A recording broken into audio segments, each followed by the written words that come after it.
To identify what sort of classes we want to apply to different impact variants, let's take a look at the hard-coded buttons. We're looking at these three buttons up here, and the code for them starts here.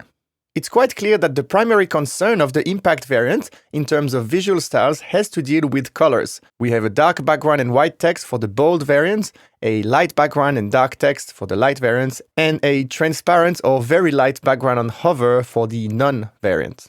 And so looking at the classes, we can identify this BG Indigo 500 background color, which is this one, the text white, the hover BG Indigo 600, as you can see on hover.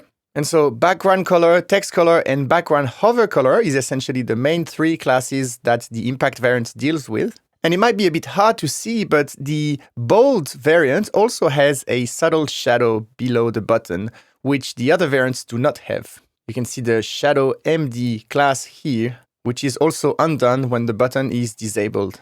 You can see that the light and none variants do not have this shadow, but they do have a background color, a text color, and a hover background color.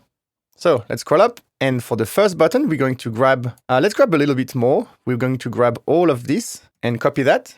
We'll go in the button. And remember, we have these impact classes that uses a TypeScript record.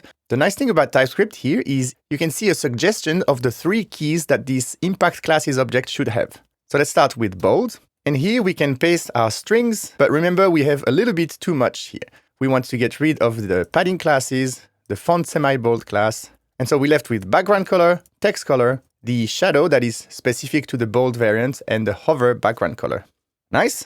So the next key of our object will be light. And for this, let's check the second button classes. We are going to grab BG Indigo all the way to the hover background color too. Paste it here, and we'll remove the padding classes and the font weight. And we'll do that one more time, Command Space. You can see that only the none key is available left. And notice how now we're satisfying the conditions for this record, so there is no more red underline. But if we had a typo in one of the keys, like none, you can see that now it's going to tell us that none does not exist in our record. And also, if we're missing a key, now the error is at the object name level, and it's telling us that the none property is missing. So that's super useful to make sure that we reflect each possible variant for a prop, which is key because we're going to rely on accessing these keys when we apply our styles in the class name attribute. So for the none variant, we'll go down here, and this time we have BG transparent, text Indigo 700, and hover BG Indigo 50. Copy, paste, remove the extra classes we don't need, and save. So that is our impact classes object complete. So now we can go down here.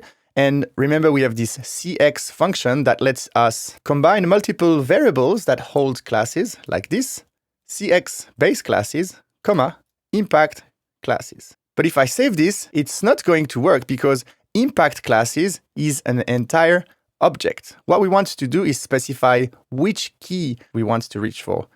For example, if we were reaching for bold, you can see that now all our buttons have the bold variant. If we had light, all of them are light. But what we want is to dynamically reach for the correct key based on the prop that is passed to the button. And so what we can do instead of hard-coding the value here is to use our impact prop, which is exactly that. It's either bold, light, or none. And when I save this, you can see that now the first variant is bold, second is light, and third is none. And then all the others are bold, which is equivalent to what we have up here. We have successfully implemented the impact variant styles and composed this with the base classes already in place. And now we can continue the process with the other variants to complete our button.